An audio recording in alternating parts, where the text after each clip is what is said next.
In a world gone mad, just when you thought you couldn't stomach another retro gaming website.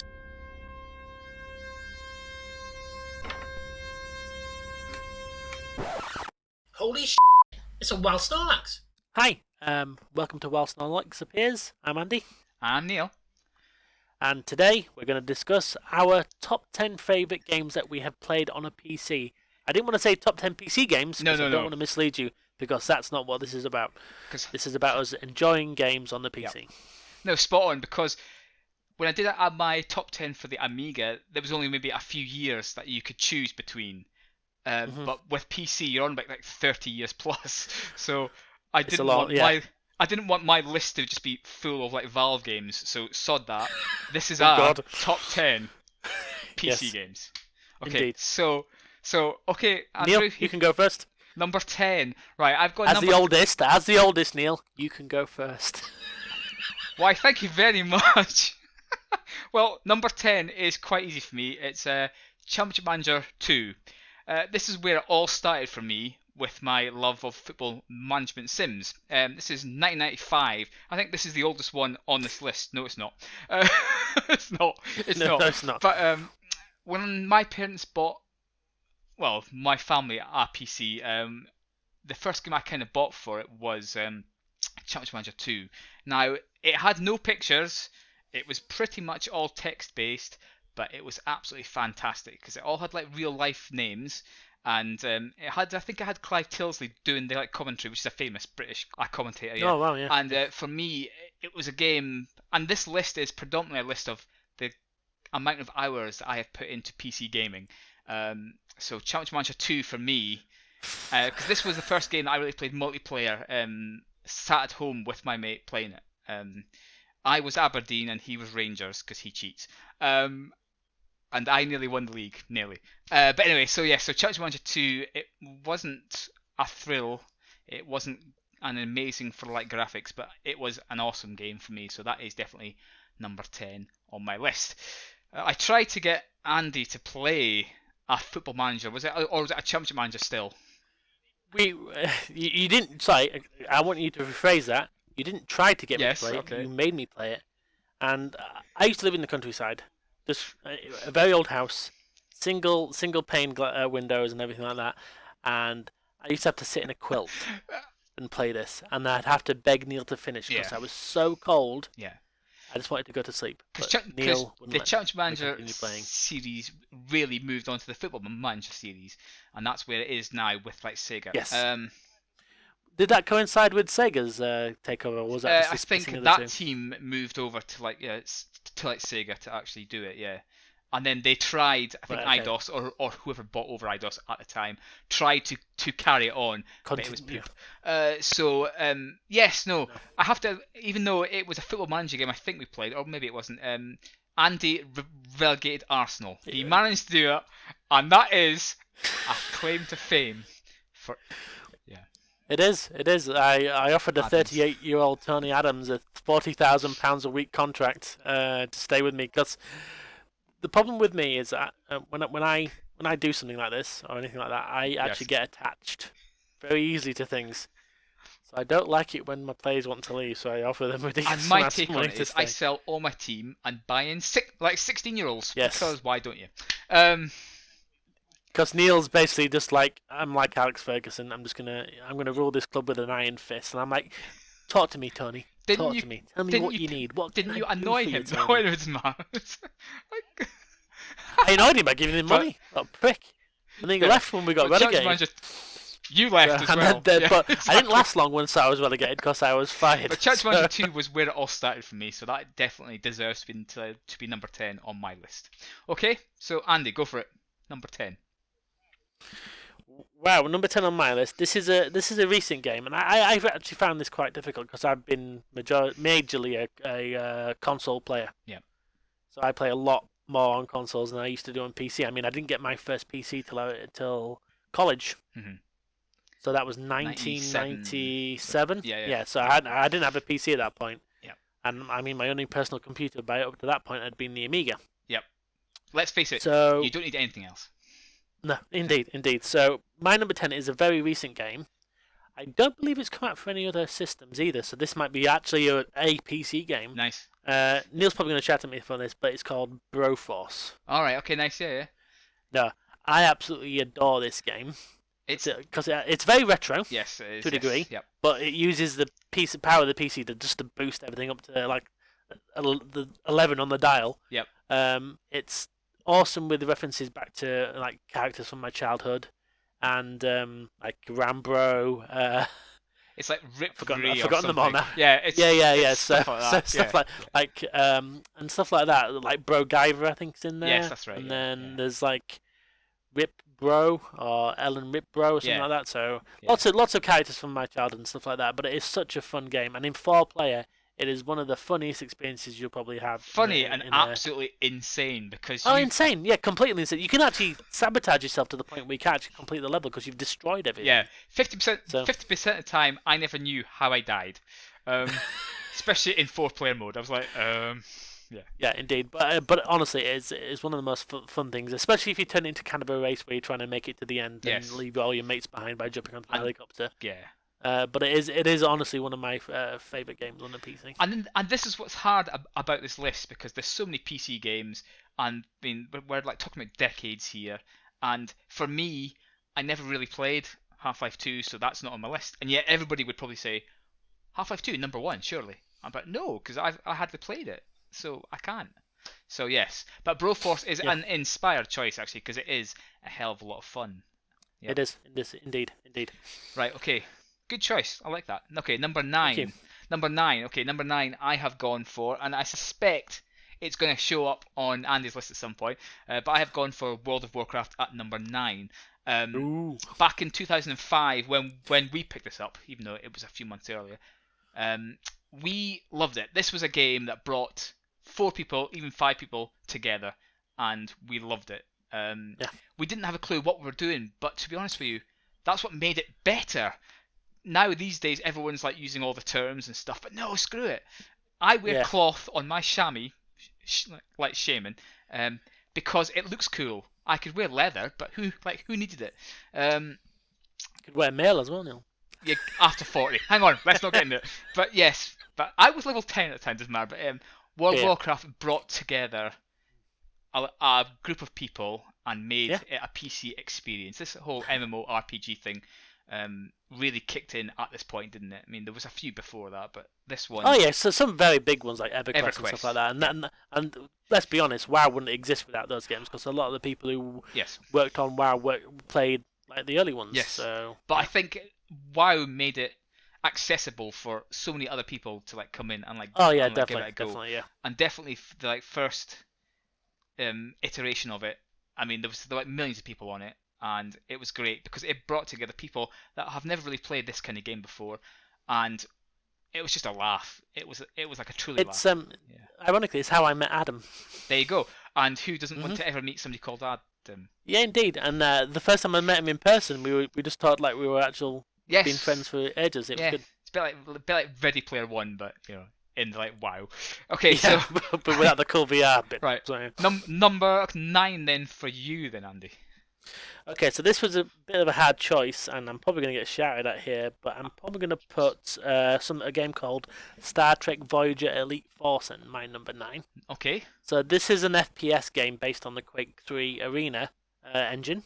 Right, okay. I've never heard of it, but maybe that's because it's FPS. No. Well, sorry, I am looking off screen, but that's because I want to get this, which is the actual case. All right, okay, yeah. So how old is that then? Pack. Sorry, I haven't looked this up beforehand, but let's have a quick look.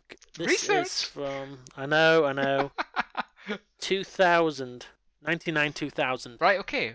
It seems strange that maybe my love of Star Trek and FPSs have converged to equal. I don't know. Well, that's the thing. I'm a huge fan of Star Trek Voyager. I absolutely adore that series of Star Trek. I followed it from start to finish. I loved it. Obviously, some people don't like it. Was that Janeway? Janeway, yes, Captain Janeway, and so you know about the story where Voyager gets lost in the Delta Quadrant. They have to find their way home. Yeah. Find their way home, but they're thousands of light years. It's going to take. They're not going to. The current crew aren't going to live if they don't. But obviously, Spoiler alert, they find a way. So, Curses. which is a bit of a contrived way as well. We won't get into it. That might be an entirely another discussion for another time. But just playing the game and just being on Voyager, seeing like the Doctor, seeing Janeway, like Paris, Yes. and stuff like that, and it's just like I loved it. I absolutely adored it. And then I will admit, on this game, there's going to be a lot of on my list. There's going to be a lot of FPSs because I do enjoy FPSs. Good, because it counterbalances the absolute lack of FPSs on my side. Yeah. So this is why we came together to try and create So, some kind of... So yeah, I really enjoyed the game. It was, and like I said, 99, 2000. That was more or less just as I was still within the like 5 years of only just owning a PC. Yeah. So it was great. I absolutely adored it. It was a lot of fun, and the weapons. Firing a phaser, just it's just awesome. So and there's lots of other weapons in it and stuff like. So it plays like Quake then. It's basically on the Quake, built on the Quake 3 Right, engine, okay. but obviously it's got all the different models on. Like you've got Star Trek uniforms, you've got the phasers and stuff like that, and you're actually on Voyager, Nice. which is even better. Yeah. You meet species 8472, you meet the Borg and stuff like that, and it's The Borg's awesome. a cube. I know that one. Well, no. Ugh. They The live Borg on a cube. The Oh, Borg good. cube is a ship. Yes, I knew. Yeah, okay. It's not the Borg. The Borg No. are actual. I've seen Patrick Stewart as a Borg guy. Don't worry. Yeah, but also there's a Borg sphere as well. Don't there you go. complicate things. Right. Okay. Well, the Borg sphere was actually in the Patrick Stewart episode with the Borg. Well, no, in the movie one. Right. Okay. Yeah, because there's also the episode of like Wolf. Yeah. I like to but say we'll that get- I'm a geek, but when it comes to Star Wars and Star Trek, I don't have a clue. Yeah, well, you're gonna get another Star Wars on this as well. I kind of guessed that. Okay. Yeah, but cool. that's okay. Good. I'm glad. But see, these are games that It was these are games also- that will not be on a like typical top 10 list, which is great because I'm Yeah. kind of sick and tired of seeing the same games pop up. This is why when I did the top half of my Amiga, I'm like, oh, this is a bit samey, but you can't really move around the Amiga games so much because they really are classics. No, I mean I tried to come up with a list, but I was struggling because I didn't have much money back then. Yes. So I wasn't buying a lot of games. So Oh no, a lot of everybody X-copied. Oh no, it was. Did they? I didn't have it. I didn't have any friends who had an Amiga. That's my problem. So I had a ring. I basically had. I relied on demo discs. All right, yeah. So like Soccer Kid, I played on a demo disc. I played I mean, Road Rash one- First Race on a demo Yep. disc. Yep. So and Super Skid Max, I absolutely adore the game, Yes. but I only played one level because it was on the demo disc. But it was a good game though. Good choice. And Body Blows, but that is the one game I actually bought, which was one of the early fighting games actually on the Amiga. But I just want to go back to Star Trek Elite Sorry, Force. go on. Yes. It was so popular, it spawned a sequel. Oh, Elite Force 2. I've never heard Indeed. of this. So yeah, Good. and these are original cases, and this game came out in, sorry, I'm blocking my face, 2003, so 3 years after the original, Okay. which is about right. So development time, stuff like that. But Yeah. Anyway, number 8. I'll let you go. Okay. So, so this is number 8 on my list. This is a game from last year. Oh. It's Disco Elysium. It's Oh wow. it's a game. Because Yeah, I recommended this to you, didn't I? Even though I'd never played it, I just listened to a podcast that was talking about it. yeah. And I like RPGs, and this really hit the spot. It's a game that it's got a really fantastic soundtrack as well. It's quite a lengthy RPG. I managed to do it in 20 hours, but that's because I flipped through a lot of the dialogue. It's a dialogue-heavy game, so if you don't like those, don't have a go. But it's beautiful, it's clever, it's really, really good. I mean, it's quite rare that I pick up a game and want to keep going back to it. I'm one of these really part-time gamers now where I'm like, I've tried it, let's just flog it, you know. But Disco Elysium, I'm so glad you recommended it to me because it's just a fantastic game, and I'm glad I reached the end before I had the child because I don't think I'd ever actually finish child. it. Yeah, damn you, child. No, never, damn you. No. But I mean, so many people love this game, and you think, is it because they want to be artsy fartsy or like, you know, but really, Hipsters. yeah, exactly. Like, oh, you just want to be trendy but this game really does. It's a fantastic game for me, Yeah. and for me to put it on for me who's stuck in the past, to put a game from just last year on a list of my top 10 favourites is pretty bloody rare. It's indicative of how good the game is. Exactly, and in fact, I think this is really the only game that's in this decade. so, Nice. yeah, Disco Elysium. If you haven't tried it, and you do love like RPGs, then give it a go. It is very text heavy, though. I did flick through it, and near the end, that's why I kind of lost track of what was really going on with the story, because I was like, click, click, click, click. But don't let that put you off it. It's a fantastic game, really, and it's got a fantastic little story to it. So yes, cool. So Disco Elysium is number 8 for me. Andy? Okay, right. Well, number 8 for me, GTA Vice City. Nice. And I'm glad, because again, most top 10s put GTA 5 right up at the top, and I'm like... I'll be honest here, I have had GTA 5 since it was launched, and I've not completed the campaign yet. But I've just had a friend who's just recently got it through the Epic Game Store, and he's played the campaign, and he absolutely adores it. So it's something I am going to do. But Vice City, why does it resonate to you more? I can't... It's not... Obviously, it's not as good as GTA 5.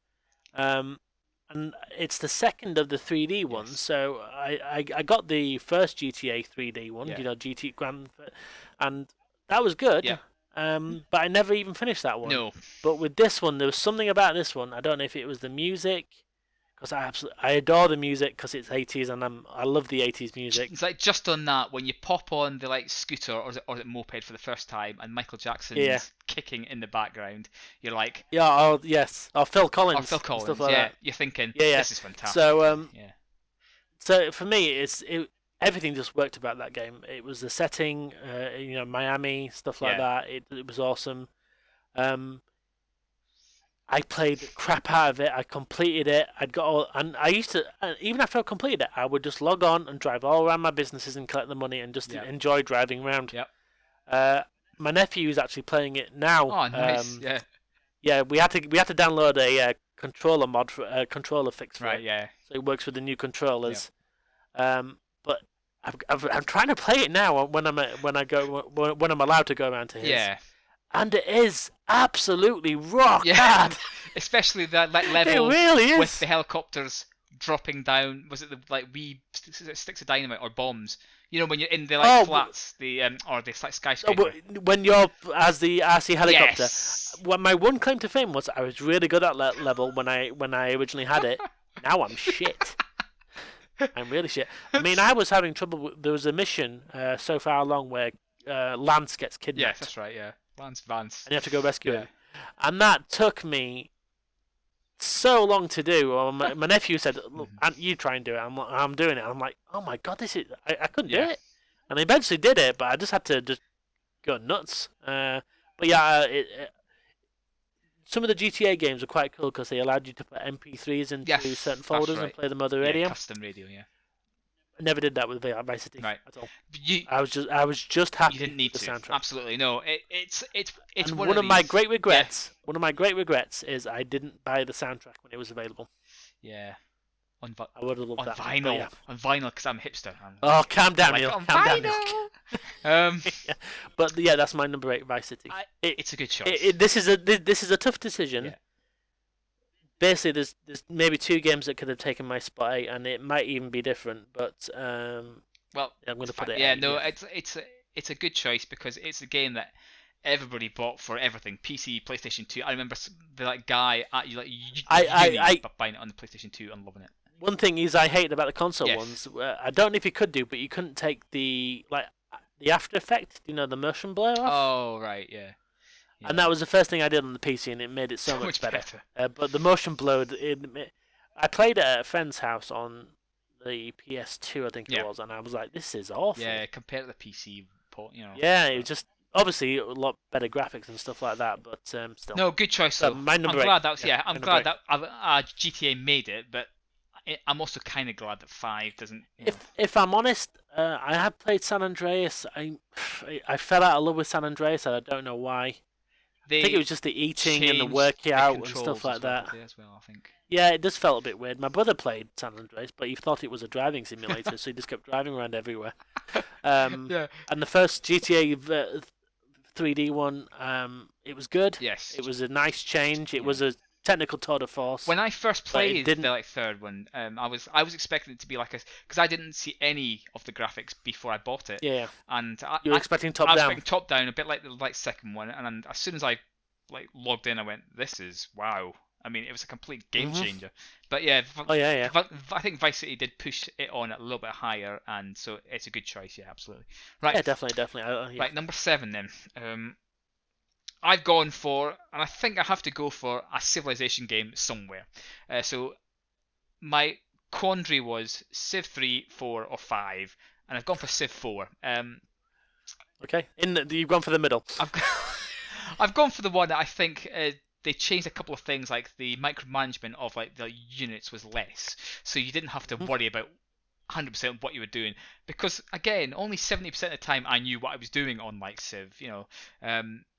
I think they brought in a bit of diplomacy as well, so it was a bit better options. I think Civ 4 had some excellent add-ons as well. I think the Civilization games. Oh, by the way, I bought Sid Meier's book that's just come out. Oh, that's amazing. So in here he basically writes about his like time at Microprose and doing the like Civ games. So check it out. But yeah, Civ 4, I think it's a game that you can spend hours on. I think like days on. It's absolutely crazy, and it is turn-based as well, which gives people like me who aren't exactly a pinpoint accuracy shooty person, it gives them a chance to actually understand and play the game.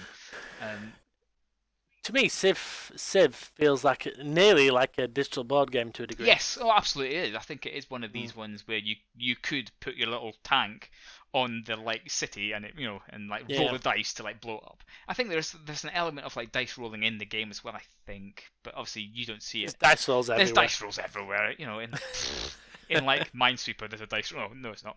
But no, probably. Jesus, I hate that game. But I think Civ 4, I think is 5 and 6 lost a little bit of the magic that Civ 4 brought to it. So I think I'll go with that one because it was one that I think I played more of. So yeah. So check it out. Cool. And if you like, obviously, all of like Sid Meier's games like Pirates and F-15 Strike Eagle, he did as well. I love that game. Anyway, carry on. That's not on PC. Nice. So yeah, Civ 4 is my number 7. Yes. Okay, Andy. Cool. Right. So my number 7 is going to be Far Cry 3. Far Cry 3. 3. Now. Yes. Now, which one was in 3 in the jungle? So 3 is the one in the jungle, yes. And it's the one that kind of kick-started where Far Cry's kind of gone from here on in. Because for me, the first Far Cry was just used to test graphics cards. That's you remember that. And I actually bought the first Far Cry, but I didn't actually play it that far.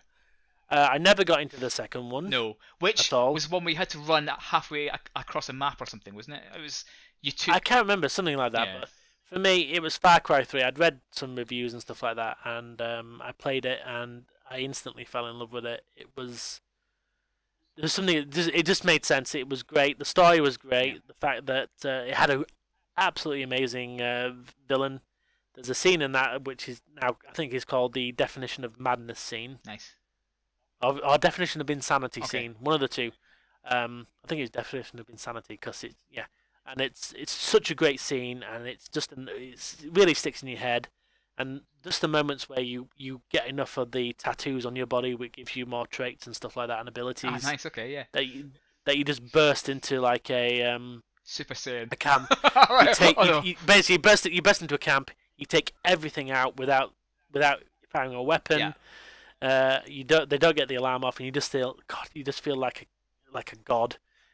Or you could even just like shoot an animal cage with a sniper rifle, and the animal bursts out and starts killing people for you and stuff like that. Yeah. So it is really good, and I absolutely adore that game. And yeah, because obviously they still use those mechanics to this day, isn't it, with the wild animals in cages where you can. Yeah, because it was kind of like that's my understanding is that Far Cry 3 kind of kickstarted the revolution of Far Cry into where it's gone from here on in. Obviously, they're adding more and more different systems on top of what Far Cry 3 introduced, but for me it was Far Cry 3, which was like, yes, this is amazing. I think it's awesome.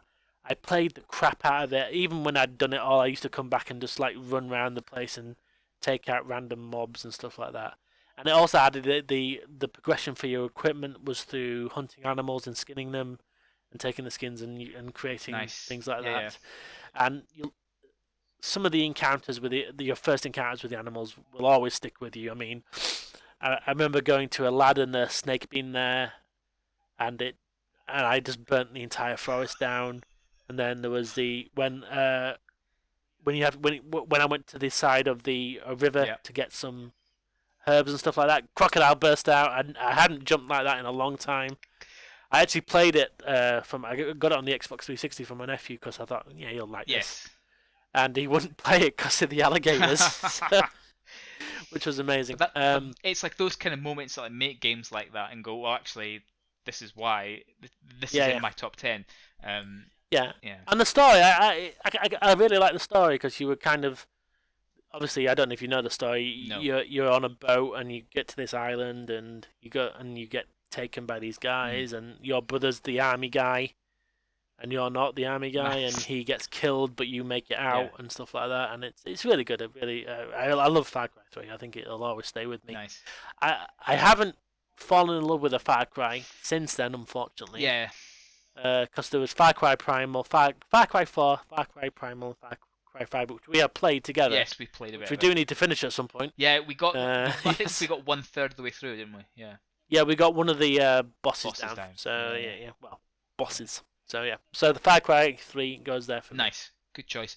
It was actually a memorable one because I was changing broadband supplier once, and that's the only game I had installed at that point. So I got you. For the entire day, you had waiting for someone to come. Yeah, you had no choice. To turn up. Yes. Right. Yeah. Okay, so number 6 then on my list is the first PC game I ever played. Ooh. And that is Space Quest 4.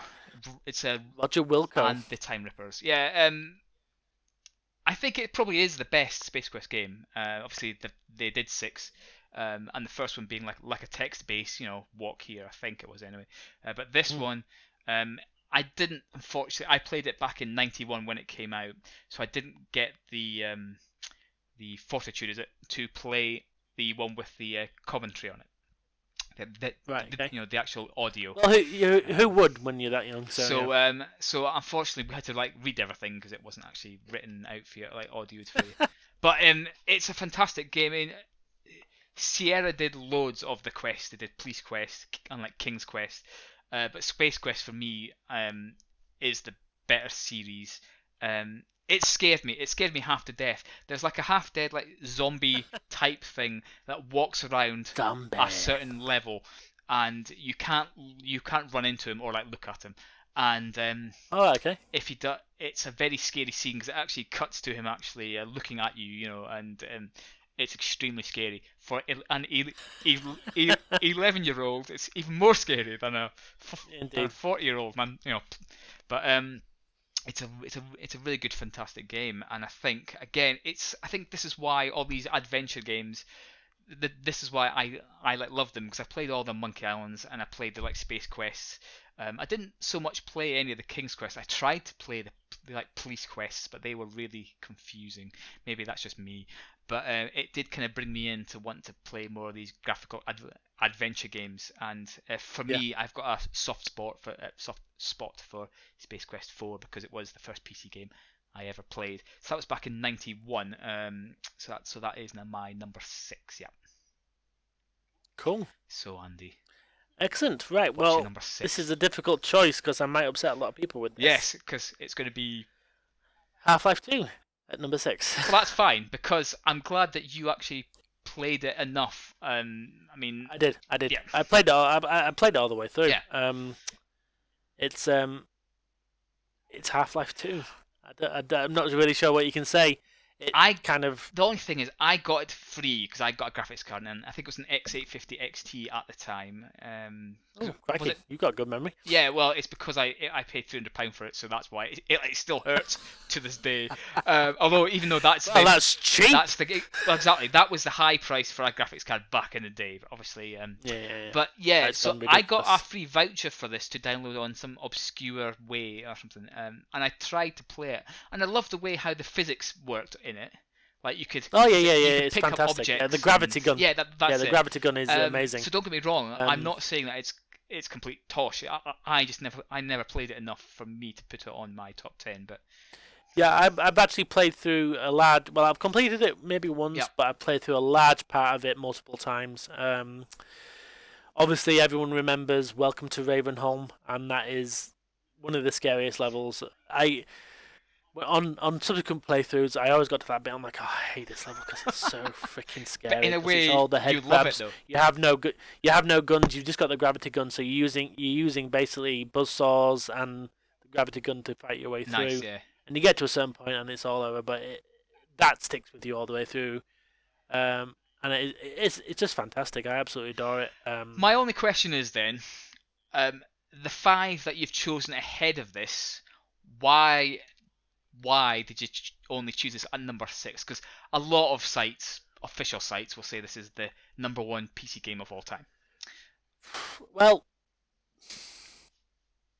let's put it this way. So, I've obviously I had the subsequent games like Half-Life 2.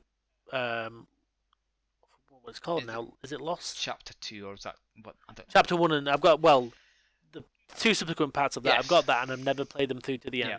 And I don't know why. I've even got Half-Life Alyx on the VR, Yes. and I've not even started that yet. Right. Oh, I've done like 5 minutes to make sure it works, Yeah, but I need to sit down and do Because it. it's far too expensive But- to not test but- it. Yeah. I mean, so there's some games ahead of this. Is it just that you played Where- them more and got a little bit more Yeah, enjoyment? I played them more. I got more enjoyment. Yeah. One of them is a Star Wars game, Mhm. and I'm a huge Star Wars fan. Yeah. The other is a sports game, Ooh, see. but I'm not going to tell you which one until you think of it. Then there's another FPS and one other game that may have already been mentioned. So. Yes. Okay. Fine. That's interesting. That's going to. Well, sports. So, yeah, it's a sport. Yeah, it's a sport. Oh god, it's like I don't know. Right. Okay. I'm just trying to think. It's sports, but it's technically maybe not. Nude painting. Well, Bob Ross it's now painting coming 2.1. I think it's now coming to the Olympics. So. Yeah. Oh wait, golf then it must be, isn't it? Oh no, that was last. Okay. I think well, I might be totally wrong. No, it's on that, but fine. I don't really keep up to date with the Olympics No, either. So. I have to. I think I'm like 1 Olympics back here. Yeah, exactly right. Okay. But Half-Life 2, I'm glad somebody put it on the list because I Well, it's a definitive felt PC game. guilty. Isn't it, Exactly. really? Yeah, because it's not really on. Is it on any other? I think it. I want to say yes. I want to say it came out on the Xbox, but I can't be entirely sure. Right. Okay. But this was I'll have to definitely. do some research. It was definitely done for the PC though, so I mean you can kind of see. Oh why yeah.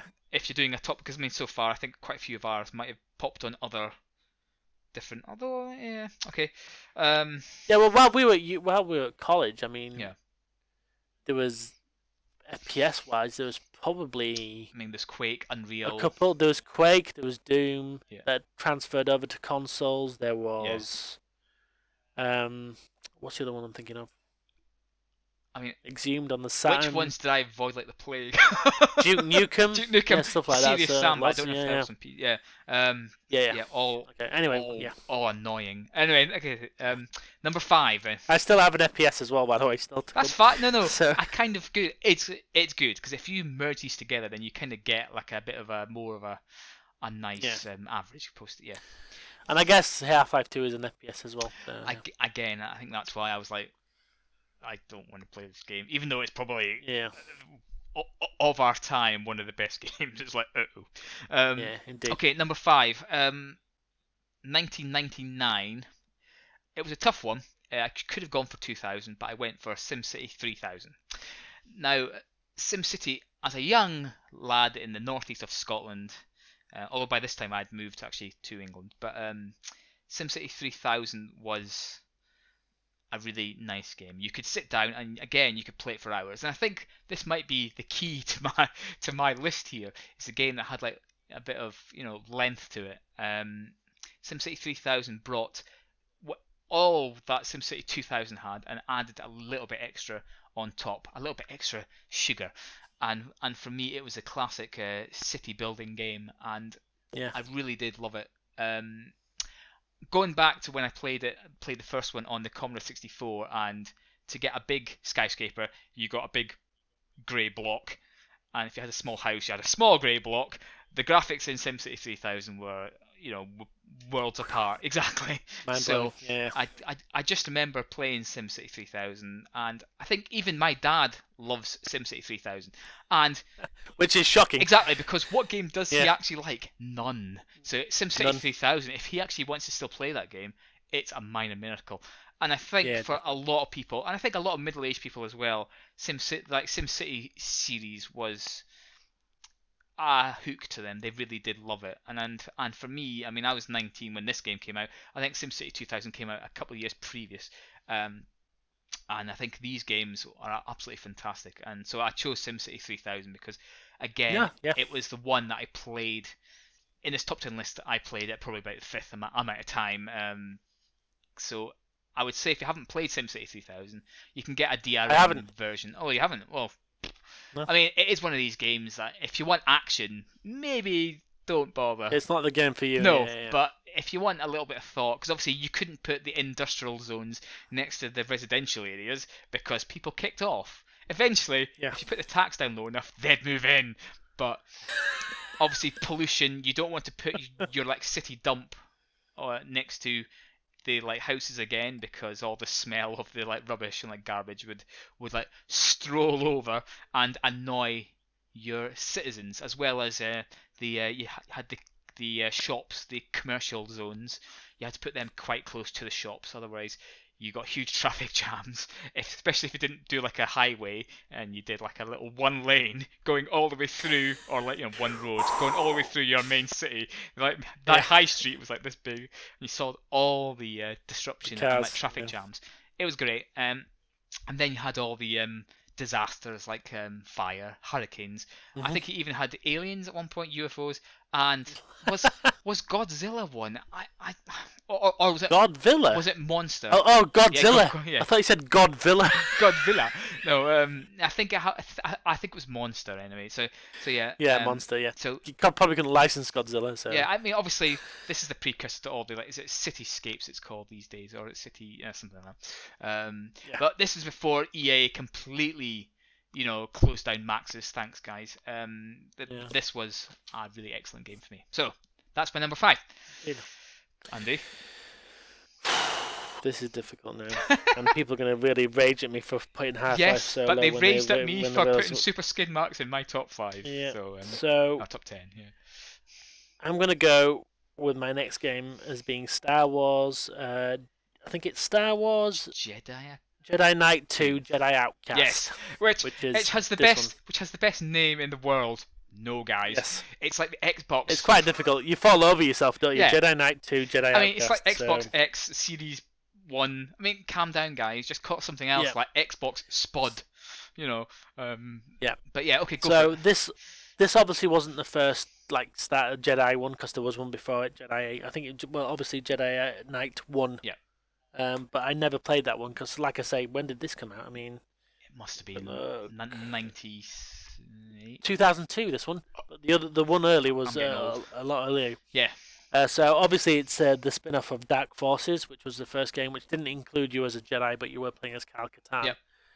And then obviously the next one was like when he became a Jedi Knight, and then this one comes along where I think the story starts. If I'm remembering the story here, but I'm trying to remember the feelings I had while playing it. Nice. So obviously he's cut himself off from the Force, but he joins the Force again, and then you go on this long journey to try and take down this other Sith guy who's there. You choose between the light and the dark, but it's a Star Wars game with a guy with a lightsaber. And what do you want me to say? And it's an FPS, so you go into FPS mode when you've got a gun. You go into third person when you get the lightsaber out. Nice. And and what a lot of people regard these series of games for is the lightsaber combat, because in later games, like for example Fallen Order, which I'm playing through, which I need to get some more videos up. I know. You things have a health bar, and you're using your lightsaber to get them down, but it's a lightsaber. It should be a one-hit kill, really, shouldn't it? Yeah, and that's what it was in this game. Nice. So you dismember people in this game. You cut arms off and stuff like that. And you see the arms flying over, and if you get a good hit on an enemy, you can more or less take them down in one hit. I think the only exception to that might be the last boss. Yeah, but I think even some of the bosses were kind of susceptible to one-hit kills as well. And In a a way, lot of though, people say in a way, that's how lightsabers are meant to work. exactly. That's the whole Yeah. mastery of it. I mean, Yeah. a lightsaber So, you saw in all the films and all that. That's it. You're kind of gone. And yeah. to have a game now, which don't get me wrong, I think Fallen Order was a good game, wasn't it? I mean, you're enjoying it. And I'm still playing it. Yeah. Yeah. I'm actually full disclaimer here. I've actually bought an Xbox Series X, the new console, and it's come on Game Pass through EA Play. Nice, So yeah. I've been actually playing the earlier levels again on the Series X because it can actually run it better than my PC can now, so, which is really embarrassing. But hey, that's the current state of my PC. Yeah. But yeah, I mean that. I've reserved the talk about Jedi Fallen Order for another video when I finish it because I do have a lot of thoughts about it. Opinions, both good and bad, about that game. But this one, it was just it was unbelievable because well, come on, I'm a loser, so to speak, massive nerd who wishes I even bought a lightsaber that's not real because I'm an idiot. But it was, you get to use a lightsaber, you're fighting against everything else, and it just spoke to me because I love Star Wars. I mean, have you attempted to? I mean, I don't know if it's any good, but Vader on for the Quest or yes, the VR? I have. I do own the first episode of that, Nice, and because that'll be some kind of Lightroom. Oh yeah, you do have lightsaber. Sorry. And the fact is, I have played the first episode. I do need to get through the other episodes, Nice, yeah. but there's a dojo mode in that where you're deflecting bolts and you're attacked by robots. Right, nice, yeah. And I spent so long in that when I first got it that I damaged my wrist, and I had to stop playing it for 2 days while my wrist repaired. VR. It was VR. It wasn't anything else. It was VR. Yes, it was VR. Was it your right? No, that's fine. Okay. It was my right hand. It was my right wrist, but I mean, I've had that in VR as well. Where, do you know the bow and arrow game from Steam Labs? Okay, yeah. I actually hurt my shoulder through that as well. All right, okay, nice. Honestly, it is through twirling lightsabers. It's nothing else. Okay. Moving. I'm not doing that sound. But yeah, Jedi. I love this one, and there was a follow-up to this game, I believe, and it's the Jedi Academy One. Oh yes. Where you get to create your own character, human or one of the other races available. That's a great game as well. Nice. It's a great story. You're obviously choosing your path again. Did they only come out for the PC and Xbox, or was it? No, actually, Jedi Academy recently came out for the Switch and other consoles. Oh, yeah, okay. My friend's son, Ethan, he's 12 now, and he's playing through Academy, I think. Right, nice. So it's amazing that you are. It all comes full circle. Like tank tops will be back in shortly. Well, they already are. Are they? Tank tops? I've got tank tops all over the nice. shop. Okay. Yeah, anyway. Right, okay. Right, number four. Okay, we're getting into crunch time because I did my list of 10, and I was happy with my list of 10. Then I had to put them in some kind of order, and then I wasn't very happy because how can I put, like, for example, the one that I put at number 1 seems shoehorned or forced in. It's not. It's an awesome game, so I'm happy to put it in at 1. But it should be, I don't know. It should be something like amazing. But it is a great game. But anyway, number 4 then. Colin McRae Rally 2.0. By far, still, even though this is back in 2000, this is the best rally game I've ever played. Can I interject for a second? You can. Because my number 4 was going to be Colin McRae Rally 2 as well. All right, nice, good, excellent. Yes. Because so we can merge it and talk about we can. If that's okay, I don't. No, mean absolutely right. You go first. No, and I'll follow. Colin McRae Rally 2, multiplayer but also single player. It stands strong on both levels.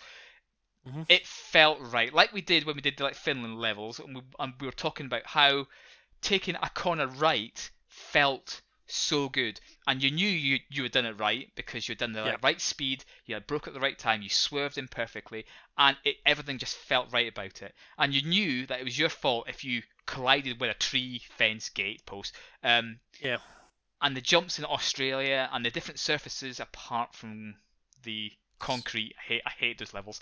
But it's like Corsica. It's like, let's skip Corsica anyway. But you were a Sweden fan, weren't you? I loved the snow. I loved the snow. That was the races I seem to do particularly well at. I think it's because it's patience. You have to balance speed with patience.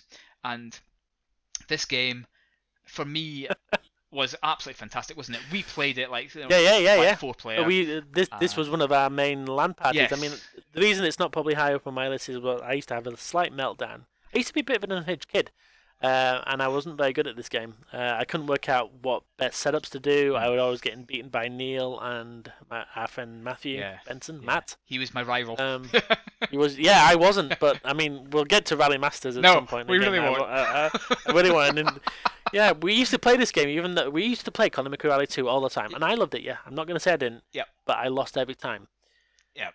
We moved over to Rally Masters, and I was too good at it, so we stopped playing. Yes, but Rally Masters didn't feel like Colin McRae Rally 2. I will give you that. Yeah. I will give you that. Colin McRae Rally 2. I mean, you mastered Rally Masters so that you knew on your controller as well, which I give you props for. It was the Microsoft Sidewinder, wasn't it? Remember that? Yeah, one that looks like a PlayStation 5 controller. That's right. Yeah. So again, full. Also, just a full disclaimer again. I also own a PlayStation 5 now. So. Right. Okay. Hang on. Dead to me. Right. Okay. Good. But anyway, Colin McRae Rally 3. Sorry, 3.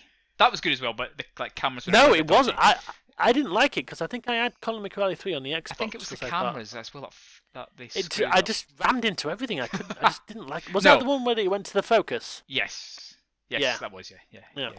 But no, I mean, Colin McRae Rally 2, I think, was... I mean, it looked good for back in 2000, because we played the first one on my laptop, which didn't have a graphics card in. I actually have down here a special mention for Colin McRae Rally 1. Yes. And here's the story. We bought this for my first PC. Yeah. My first PC was rubbish. Yep. Me and my brother used to play it all the time. I think it was running something ridiculous like 480 by 240, which is... it was all blurry, but we still played it. We still enjoyed it. Yep. And then I bought a 3DFX Voodoo card. Nice. The 3-1. Yep. And it changed it completely. It's like, oh my god, it's so sharp. Oh my god, there's mud on the side of the car. Oh my god, there's That's right, because it added on the extra stuff like mud and yeah. Yeah, indeed. Yeah. It was amazing. That card that was I'll always think back to that card as being one of the best purchases I ever made. Nice, yeah, because it was such a dramatic probably unlike change. the Xbox Series X and PS5. Yes, but probably less expensive. I don't know, maybe not. Very much less expensive. Yeah, I think it was about because there was at that point you could go up higher. I think I chose the mid-tier 3DFX Voodoo, which was about 130 or something like that. Definitely. So I'm like, I'm gonna get that. I put it in. It was like, oh my god, this is amazing. Yeah. So it's good. I mean, and it was a PCI card. It wasn't an AGP slot yet. Yeah. So yeah. God mighties.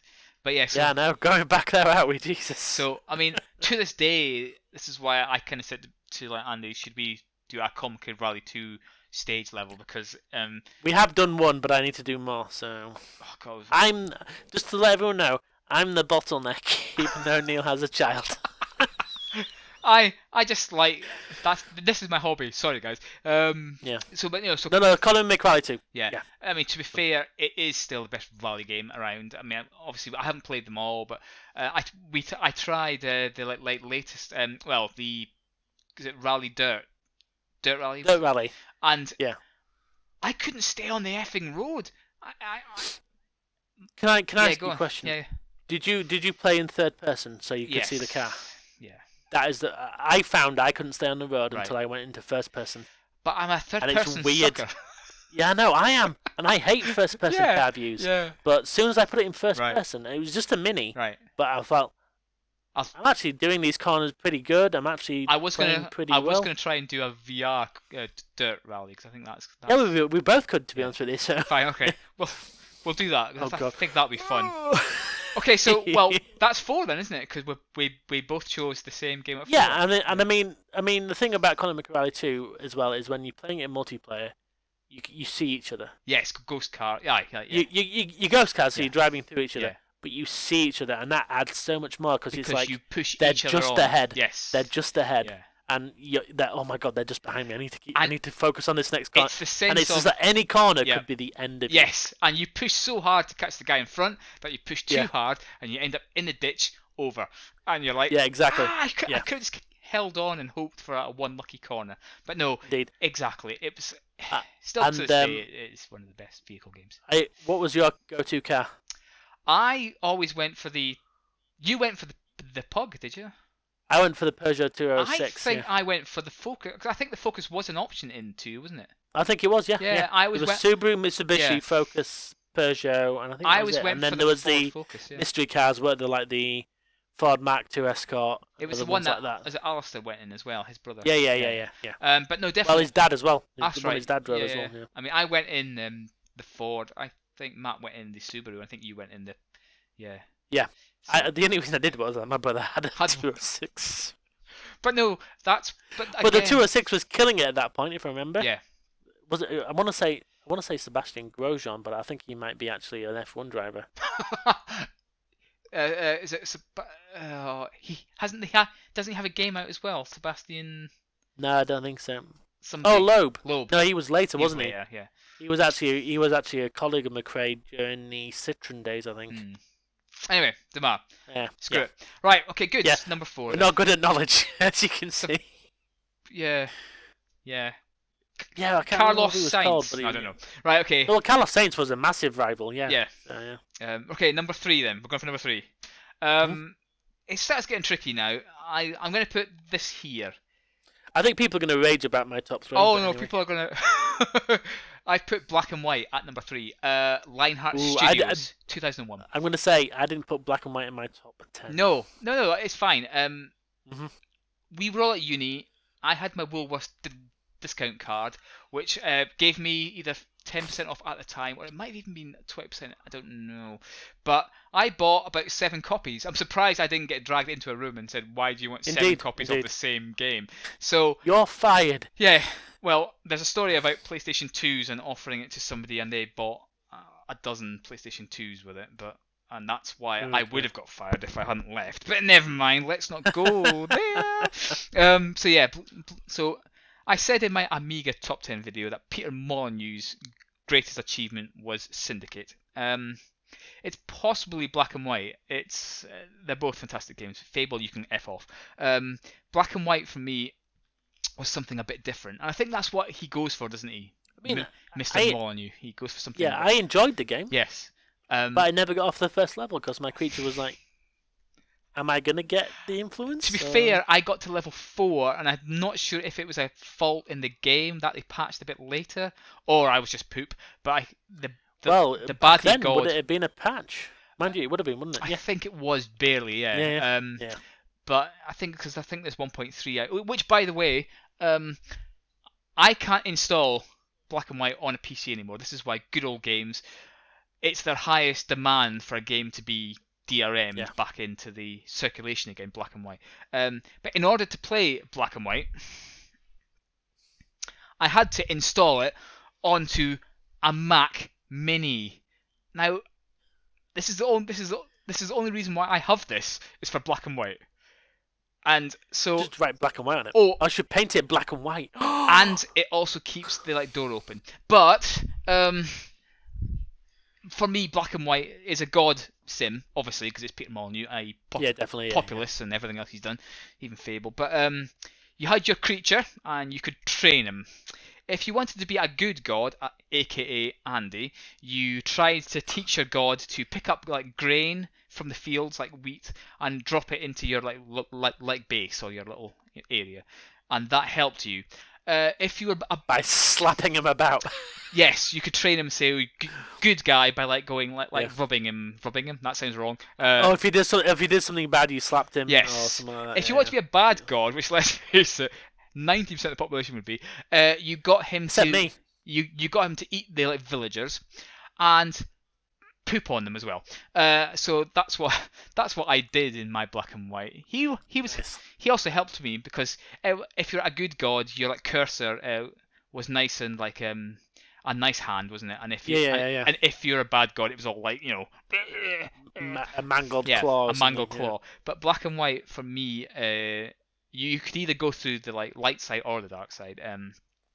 And in order to progress through the game, you still had to do the levels, but you could choose if you wanted to save them, like these villagers, or not save them and teach them a lesson and thus make them worship you even more. And all in all, it was a fantastic game, and I got a lot of joy out of it.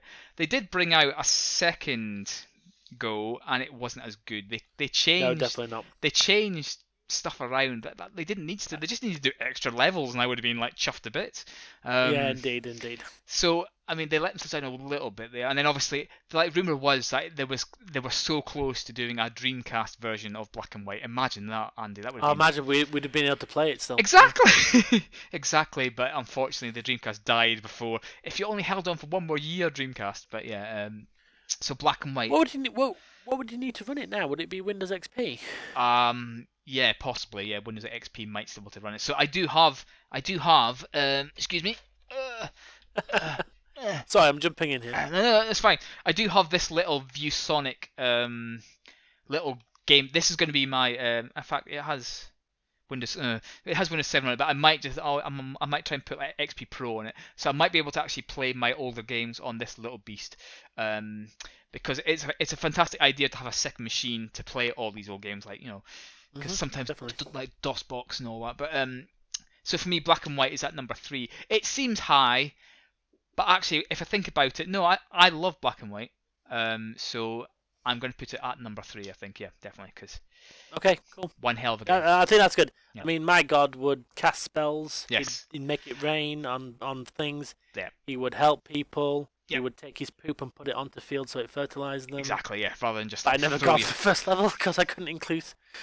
I didn't rule through fear. So. No, but again, you had both ways that you could do it. My monster just picked up his poop and like threw it at like people. But you're right, you could fertilize your fields by putting like wheat, by putting poop on wheat. But yeah, okay. Yeah. What's your number 3 then? So my number 3 is going to be Quake 3 Arena. Yes, okay. I kind of expected Quake to be at some point. And the reason that's there is that the amount of joy I got out of this game was unbelievable. It's probably the most joy I've got out of an FPS game, if I'm honest. Yep. And because it's simple, and it's pure, and it's just about the guns and about the movement and everything like that, and it just felt right. I modded the shit out of it. I was Sonic the Hedgehog at one point, running around shooting people, and it was just great. It was so early on, and it was such a diversion from like the previous Quakes, which actually had quite an involved story. Yeah. And on this one, you were just doing like levels where you're killing each other. And it is one of the first games I played on my Dreamcast when I got it. I was going to say, because you had the keyboard and the mouse. Yeah, but I used to play controller and mouse. Ah. So what you used to do with that was the D-pad was up, back, left, and right. Right, okay. Which is like the WS, A, and D keys. And then the mouse just controlled the view. Okay. So it was like playing with a keyboard, but you were nice. just doing with a smaller thing. Yeah. And, it was great on that as well, and it was fantastic. One of the few games I don't mind playing against other people, because normally I'm really shit at games against real people, Yes. and I hate it. Yeah. But that game for me, I loved it. I loved playing against other people. Nice. Even though I probably wouldn't win, I would just play it. And even if I lost, it was still a lot. No, of but fun. I guess for first-person yeah. shooters, it's at least an enjoyable one that you know that it's. Yeah, because I mean, a lot of stuff now is like, setting up your loadout. Yeah. You're allowed to take this many guns in. No, there's a gun there. You grab it. You've got it. You go. Yeah. You kill the opponent. They drop their gun. You grab it and you go. Yep. Stuff like that, and you just keep getting loads of different guns. And yeah, it was fantastic. And all the different modifiers you could do and things like that. And yeah, it was just really, really. I guess that's the whole point of the like PC scene as well. There's lots of modding that you can do exactly. good and bad. Exactly. Yeah. Indeed. Aye. I will give an honourable mention about FPSs though, Yes. and I will say Unreal Tournament 2. I was going to say was. you used to play Unreal quite a bit as well. Yeah. Yeah. So Unreal. I think it was Unreal Tournament 2. I think it was that one. I can't remember. I've got such a bad memory. This is probably why I didn't include it, because I couldn't remember the actual number one it was. But I used to play that all the time as well. Yeah. It was a lot of fun, but Quake had the edge because it looked better. It ran. It was a lot smoother, I thought, and it was just really good. Yeah. Really good. And thanks to that engine, we got a lot of other games from it as well. Yeah, true. A lot of other games. Yep. So, yeah. That's it. It was a good I guess both Quake and Unreal have done the engines up, and Yeah. So no. Indeed. So no, good. I mean, I'm glad again. That is a good contender for like number 3. Right. Okay. Number 2. Number 2. We're getting close now. I didn't know which one to put at number 2, so I've put Transport Tycoon Deluxe. Now again, Nice. this game, and purely because it also had the map of like Scotland in it, so you get extra points if you include Scotland in your game. But this game was mind blowing. I mean, obviously we know about the like railroad Tycoon games, but that was just really trains. That was great, but this one you could do like boats, hovercrafts, trains, planes, buses, Planes, trains, and automobiles. like iron ore or ore trucks and stuff like that. So you could choose your base. You could choose anywhere. It was either a custom map or you could choose one of the like preloaded ones, and you could choose where you want to go.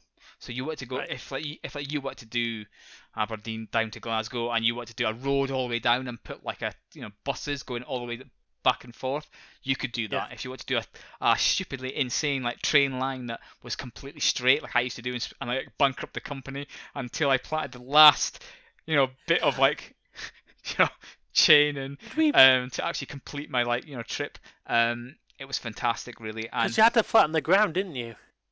sorry.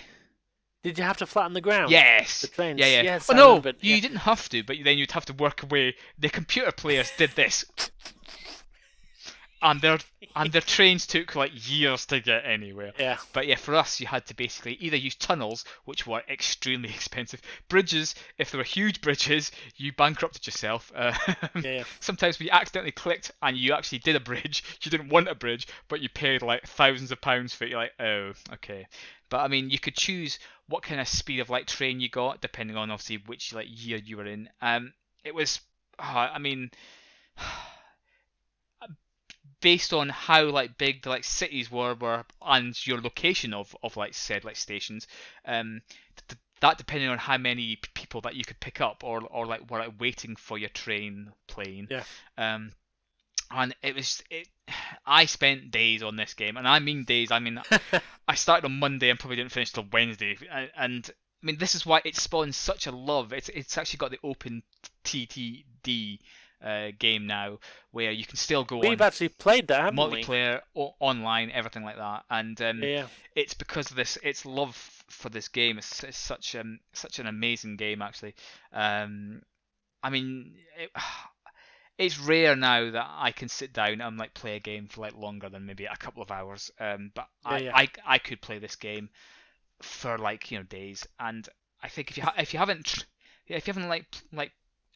played this game, try the like open version. No, definitely, yeah.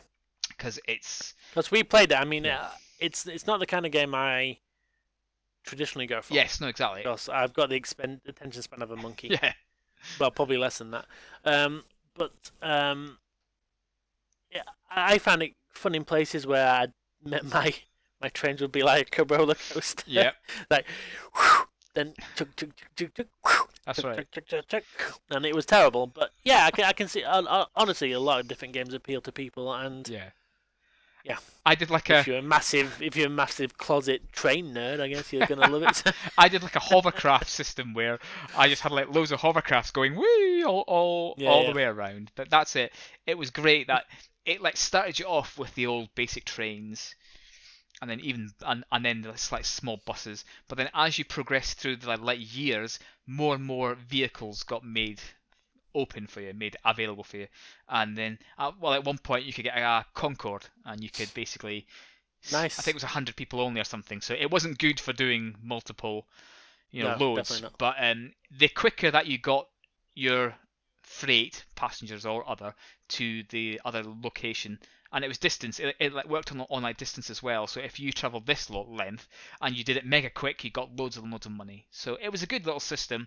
I think he did bring out was it a locomotion game as well, but it just didn't have the same feel as Yeah, that's certain as je this ne one. sais quoi. Je ne sais quoi. So for me, this game should be quite high on everyone's list, but obviously there's all the action games and stuff like that. So yeah, but again, this one was purely for PC, I think.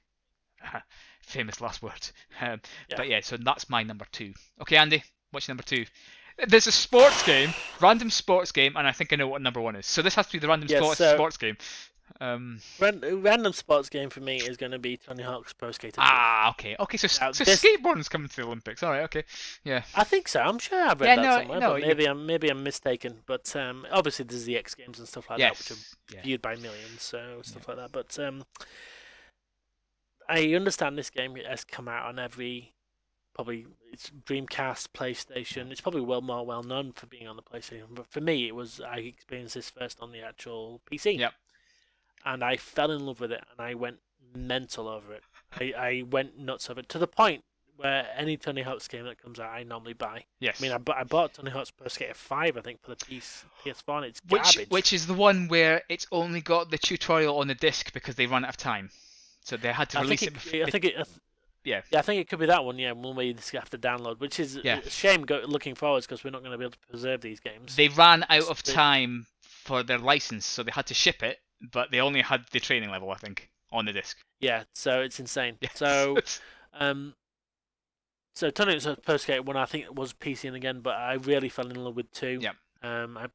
I probably enjoyed 3 more, but the only reason I played 3 was because I spent so much time on 2. Right. Okay. Yeah. So 2 is kind of like the one where I remember the most.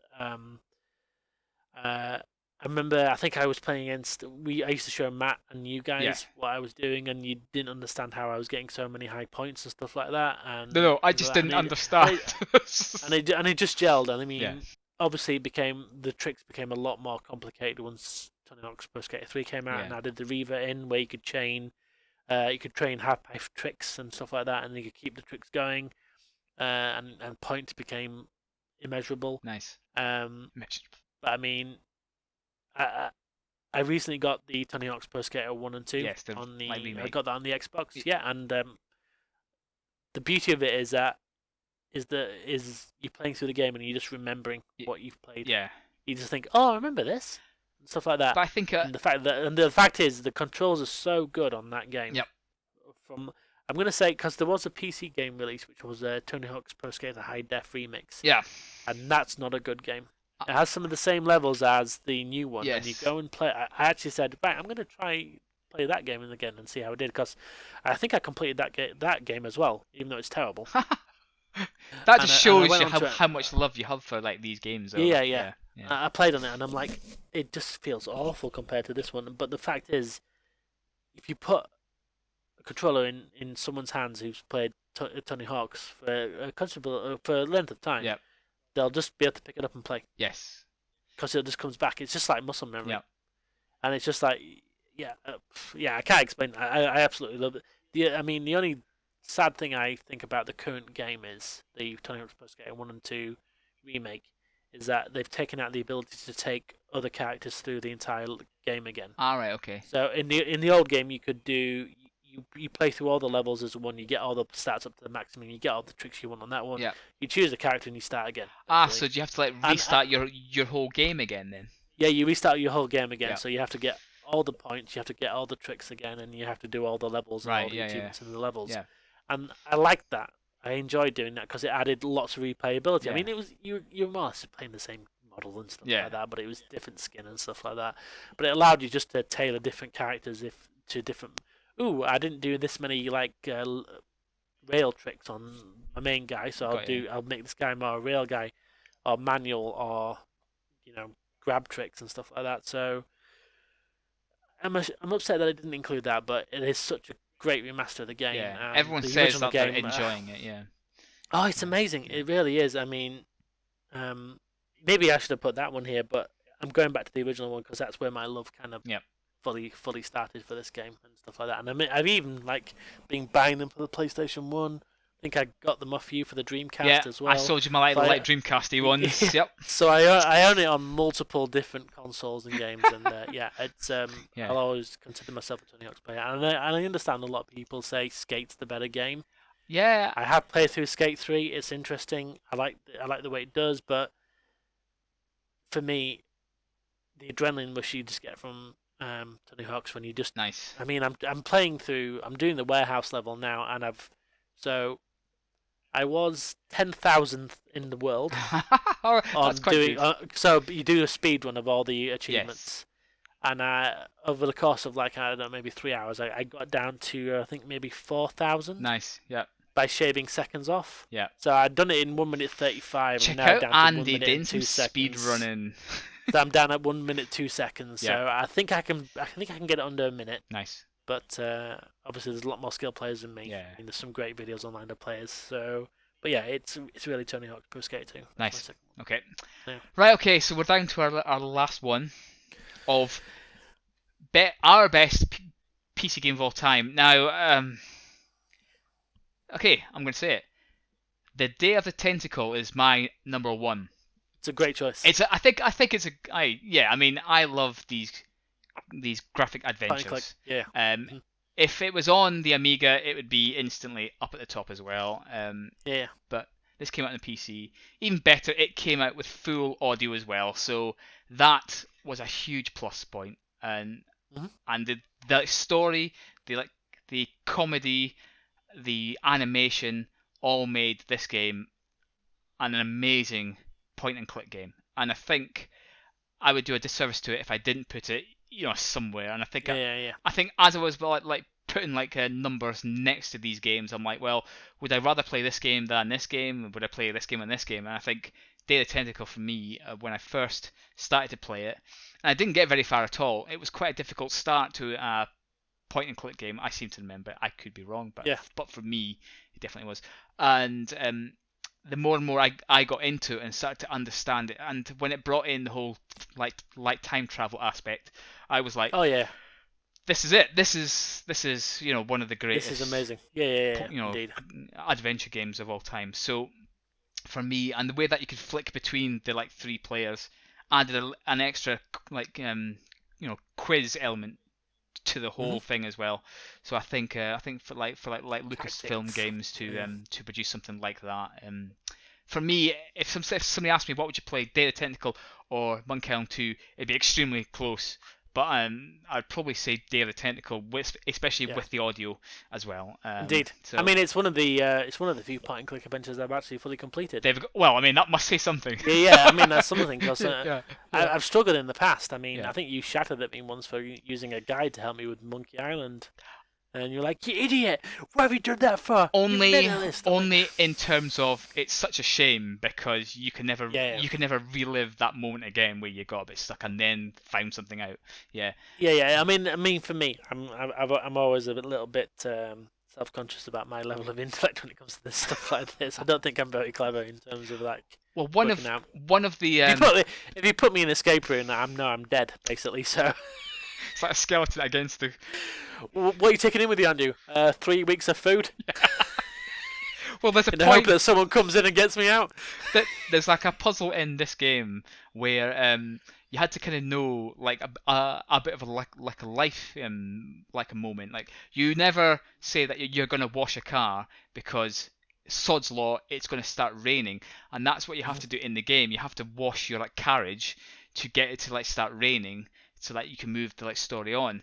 But right. you have to kind of almost in the know. I think somebody does mention it earlier, maybe in the game, to give you a bit of a hint. But it's like moments like that when you pass those puzzles, you're like, ah.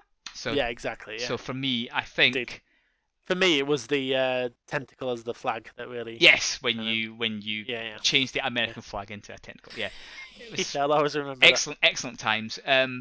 But for me, it's strange that I haven't put for example, we've not chosen Portal 2 at all in our top 10s. No. And I think most people will be going, you guys suck. Yeah. I mean, but, I admit this. It probably never even occurred to me when I was trying to make my list, if I'm honest. So. But at the same time, did we get... I mean, we know that it's Portal 2 is a great game. It's extremely clever, great game. Whoever thought of it makes me feel dumb. So No, it makes me feel dumb because you did most of the levels that we did. But oh god, that you're in shit trouble if you get an escape room then. But did I have as much enjoyment as I did for these 10 games? No. And for me, I think if you're doing a personal top 10, like we've both done, like FPS quite heavy with Andy, I've done more strategy or time-based ones. Whether that's not a level of intellect. No, that's not a diss. I'm just not very good at the FPS. Andrew likes to open his head and pour sugar on his brain. But yeah, so it's quite good that we've got a contrast of game lists. Yeah, indeed. Which is why I did want to do this. Number 1, Andrew, for you. Okay, so this was a really hard choice, but for me it's Grim Fandango. No, I'm only kidding. It's World of Warcraft. I was going to put Grim Fandango on as well, but I didn't. I didn't. Yeah. I struggled a bit more with I Grim was Fandango. But anyway, I was playing with Neil's feelings there, basically. So That he was expecting me to say World of Warcraft, but I it would have been an wanted to awesome say something choice. else. Yes, World of Yeah, Warcraft, because you're still playing it to this day. So obviously that's been 15 to be honest with you, years. if I didn't put this as my number one, You're a then I would hypocrite. have to question my sanity for the last 15 years. Yes, yeah. I would have to seriously question what I've been doing with my life. Yeah. More than I normally do. Because I stopped. Which is quite a high level at the moment. Maybe as well. I stopped. Burning Crusade, I'd say. Yeah, you came back and now and again. You came back sporadically Yeah, after that. But I did come back. For me, it was when I spent all my part-time WoW career, having this epic, getting this epic shield, purple epic shield, and then to find out that the first shield that I picked up in the add-on was better. It broke me, and I pretty much went, sod this, because it's going to keep on happening. So, yeah. So I got past that pretty quickly in terms of not worrying about gear as much. Obviously, it's exciting to get some new stuff and everything like that. But for me, it's now become more kind of a social aspect, if I'm honest. Yeah. It's a bit of a sad thing to say. I don't have a massive wide of friends, but for me, it's just the last 15 years of like raiding, of dungeoning and stuff like that, and I enjoy the aspect of getting together with like-minded people who want to try and defeat this level or this dungeon or this raid, and it's just that the fun I have doing that. Ironically, most of the people I now raid with are people I kind of know, but it's actually nearly in real life, like Liam, Adam. Yeah.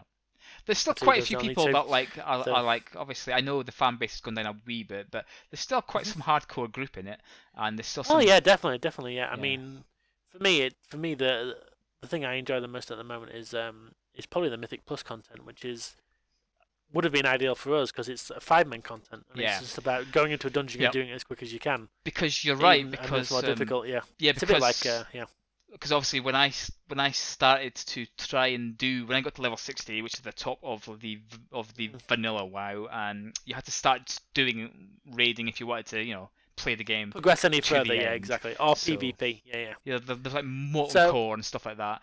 However, because we were in a European guild, they started earlier, and I didn't get home for work, so I missed it 9 times out of 10. Yeah. And also, the DKP, the Dragon Kill points, I was obviously low down, so I never really got... you were never going to get anything. How was I ever going to get any loot against the full-timer guys? I was like, unless everybody had theirs, and then I was like, I'll have this little bit in this poultry gear.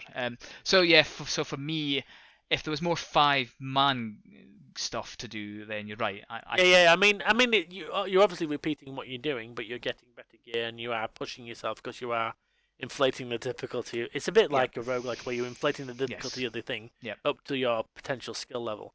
But I enjoy it. I enjoy I like kind of the story behind it as well. I buy the books, the lore, and stuff like that. I read the books and things like that. I like the idea of the like classic mode came in as well. So if you did want to go back to the vanilla mode, that was very recent that they released classic servers after a lot of people saying it. I'm not sure how well it's doing. A lot of people have gone back and realised that they were probably looking back with rose-tinted goggles. Which maybe I was as well, but I'm going to keep them on. Exactly, but I will agree with Neil from what he said about the experience of the 4 of us initially, playing the game, not knowing what we were doing. Going to do dungeons with Neil as a shaman, who's back in vanilla was technically the healer, but he was doing the tank and healing. Tanking. Adam as the rogue, and me and Matt as 2 hunters. When ironically, maybe one of us should have re-rolled to a tanking class or something like that. I don't know. But that was because we did quite a few of these dungeons with we did lower Blackhawk Spire, we did lower healing. Blackhawk Spire, and it was we did a lot of stuff with you we did as well. So and that's what was enjoyable, because there was no freak shows happening. There was no nutters or there was inevitably what it probably came down to was that the fact we joined a raiding guild, and that's probably what kind of stopped the fun for us a little bit. Well, that's because we needed the extra content, because you couldn't just exactly. It, so I mean, we could have leveled up the characters. We could have gone that route. Someone could have chosen to be a healer, and we could have done 5-man content. But I guess very quickly. Because I get Classic as part of my subscription, I have gone back and tried to play it, but I've not got very far. The main thing I do was when my first character was a Tauren, So I like going back and seeing what Mulgar and Thunderbluff was like Thunderbluff, back when it was original, and I do love the zone. I sometimes just log on and do that. Yeah. But I'm still playing to this day. I'm playing Shadowlands even though it came out recently, although my time has severely diminished this because of when the release was compared to my work, because I get busy at this time of the year. Because he's Santa. But yeah, I still play it. Yeah. I mean, the fact is, Santa, yes. That's why I've been putting on the weight, I guess. But gotta warm myself up. But no.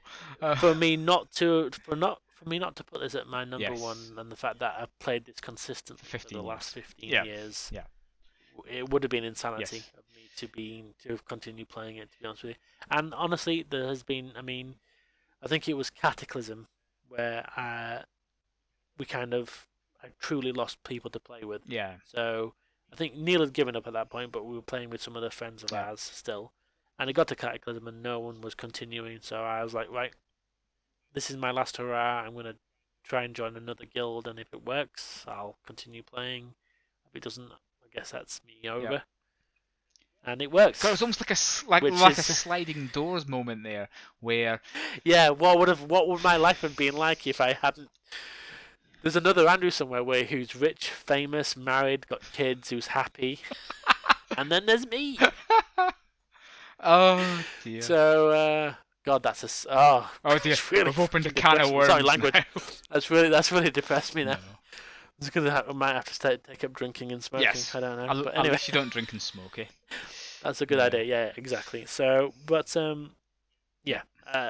love everything about it. It's like me. I had to put World of Warcraft. Ironically, I wasn't a huge fan of the movie, but Neil did enjoy. I did enjoy I did. Yeah. I thought it was good. So, it was, I think it was geeky enough, but didn't bring back too much of the lore. I think they tried to. Yes, I think they tried to appease the whole kind of like people that might want to come and see this film. Yeah. No, I do have to admit. Yeah. I mean, I had to put World of Warcraft in my top 10 somewhere because I spent 5 years or something on it. I spent 5 years or so on it as well. So again, I'd be a bit of a hypocrite if I went, well, actually, it brought all of us together. I mean, screw it. Yeah, exactly. I mean, it was insane. The fact that I know Adam through it, I know Liam through it, I know Widup through it. I basically got half my work to play WoW at one stage. I actually had a group of 10 people about to raid with us. Yeah, then I moved out. I moved out and lost my internet, and it kind of all dissolved. Yeah, it's all your. No, it wasn't all your fault, but it was all my fault. No, I think people moved on. But no, they did. I think WoW was definitely one back in the day. I don't know if it has the same sheen or the same. I don't know. Maybe it is my rose tinted specs like staying on, but yeah.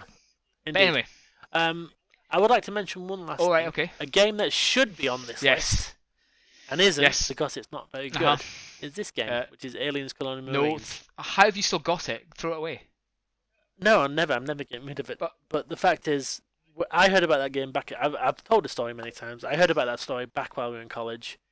I heard about 4-player co-op. I heard about classes and stuff like that. And it was like, oh my god, imagine this. And I bought it. I had Liam buy it. I had you buy it. And then we started it and we were like, this is garbage. Why is the alien stuck on a door? Why are these graphics from like a Commodore Amiga? Which, let's face it, I was a fan, but not when we were promised luxury. We got exactly.